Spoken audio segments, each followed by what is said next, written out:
La noche en que los Mets de Nueva York se autoinmolaron, el detonante no fue una mala racha ni un error defensivo, sino un número frío: $50 millones. El mercado de fichajes de la MLB tembló hasta sus cimientos cuando se filtró la noticia, vía Robert Murray, de que los Mets habían puesto sobre la mesa esa cifra obscena: $50 millones anuales por los servicios de Kyle Tucker, una oferta que reescribía el concepto de contrato a corto plazo.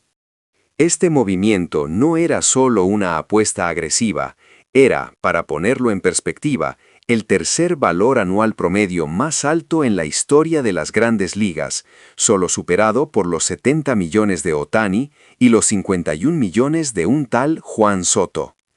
Y ahí, justo en esa comparación, residía la bomba de tiempo que la directiva de Queens acababa de activar.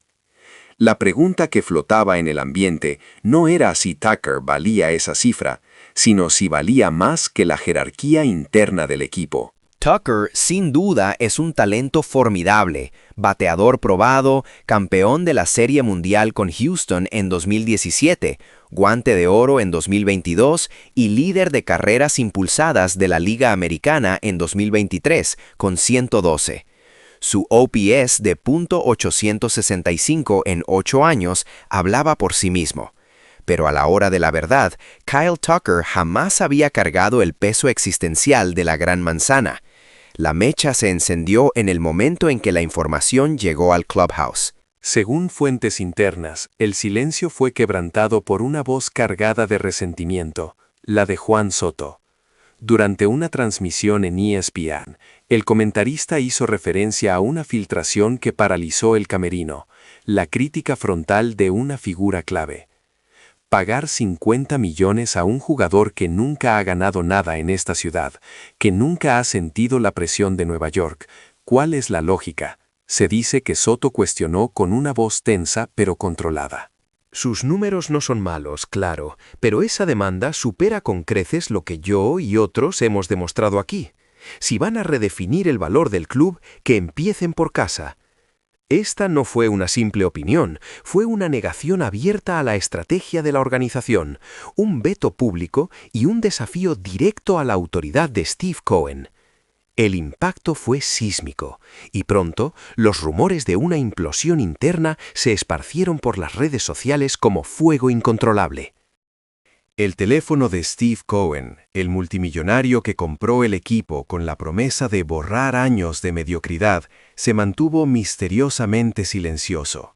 Pero la inquietud en las oficinas centrales de los Mets era palpable. El problema ya no era Tucker, era el espejo que los $50 millones habían puesto delante de la cara de Soto. Un analista de la Liga Nacional, bajo anonimato, describió la situación con cruda honestidad. Soto no reaccionó solo al número, reaccionó al insulto. Le están diciendo que un jugador nuevo, sin la historia de presión en Nueva York, puede valer lo mismo o más que él. Es una ofensa directa a su estatus de superestrella de élite, que ha puesto al equipo en sus hombros en cada juego. La situación escaló dramáticamente cuando Francisco Lindor, el capitán y uno de los rostros de la franquicia, se sumó al coro. El clubhouse se había polarizado y el silencio de Cohen solo aumentó la sensación de caos. Finalmente, la orden llegó, concisa e innegociable. Reunión de emergencia, ahora mismo, todos. Menos de media hora después, la sala de juntas estaba cargada con una tensión irrespirable. Estaban Cohen, con los brazos cruzados, David Stearns, el GM que manejaba la estrategia, Carlos Mendoza, el manager, y frente a ellos Soto y Lindor, sentados y desafiantes. Cohen rompió el silencio, y aunque su voz era baja, la autoridad en ella era absoluta. «No niego el derecho a tener opiniones personales, Soto», comenzó, mirando a la estrella fijamente, «pero hay una línea que no se cruza. Nadie tiene derecho a sabotear públicamente las negociaciones estratégicas de esta organización a través de los medios, ni siquiera tú». Cohen reveló que las negociaciones con Tucker estaban más avanzadas de lo que el público cree. un dato que solo sirvió para aumentar la presión. Fue el momento de la verdad. Soto se levantó de golpe, la calma exterior dando paso a una furia contenida. «Usted habla de estrategia», espetó Soto, «pero yo hablo de hechos. Si los Mets están dispuestos a desembolsar 50 millones por Kyle Tucker, dígame, ¿cómo se define mi valor en esta organización? No vine aquí a ser el telonero de nadie. Llevo el peso de esta ciudad, la presión, la expectativa de un campeonato». Si 50 millones es el nuevo estándar del club, le aseguro que no aceptaré ser puesto por debajo de esa marca. El argumento de Soto era magistral. No era una queja por dinero, sino un reclamo de consistencia organizacional. Lindor, tranquilo pero incisivo, tomó la palabra. Juan no está solo en esto. Si hablamos de valor para esta organización, Juan y yo hemos sido los que hemos liderado este mercado. Si los Mets definen a Tucker con 50 millones, nos están diciendo que ya estamos subvalorados en nuestra casa. Lindor continuó, presentando datos irrefutables. Desde que llegué a Nueva York, mi valor de exposición mediática y mi impacto en los ingresos de la franquicia han subido un 30% más de lo que jamás ha producido Tucker en Houston. Si el dinero es la métrica, renegociemos ahora. El clímax estalló. Cohen se levantó de golpe, la fachada de propietario tranquilo desmoronándose. Esto es inaceptable.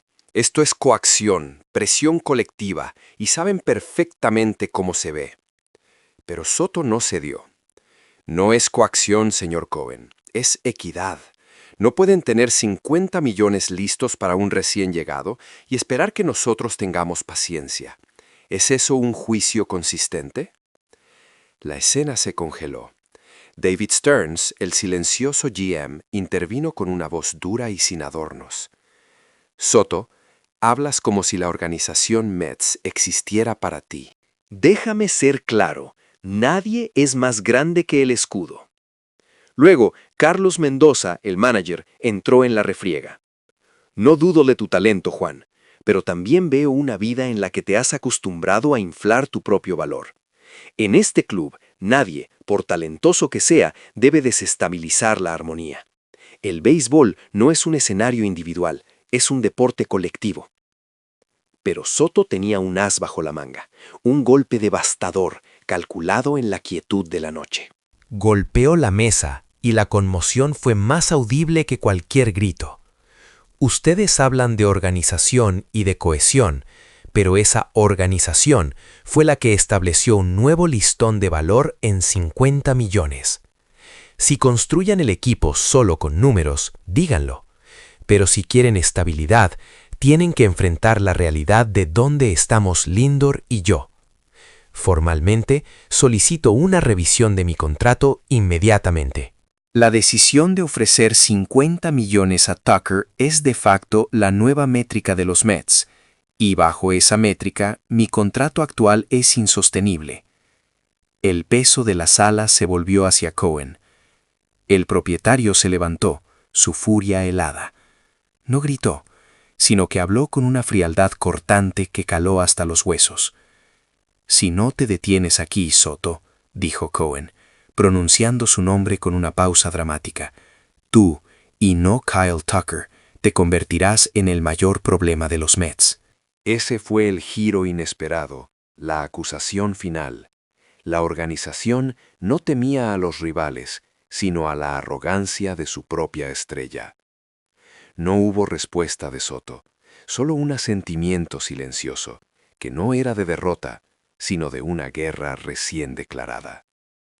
La reunión terminó sin apretones de manos, solo con la certeza de que los Mets no habían solucionado nada. Habían expuesto una brecha irreparable. La crisis en los Mets trasciende un simple acuerdo de dinero. Es una batalla de poder, de egos y de quién tiene el derecho a definir el futuro del club. La directiva puso un precio al talento con el número de Tucker, y ahora Soto y Lindor están forzando a la organización a pagar el precio por la inestabilidad que ellos mismos crearon. El caos de los Mets ya no se trata de quién llega, sino de quién se va, y el mercado susurra, Si la nueva base es $50 millones, ¿cuánto pedirán las superestrellas probadas? El pronóstico es oscuro. Los Mets compraron un sueño de campeonato con Cohen, pero en esa sala de juntas se dieron cuenta de que lo que realmente habían adquirido era un volcán activo. El precio de Kyle Tucker no fue solo de $50 millones, fue el coste total de la anarquía en Queens.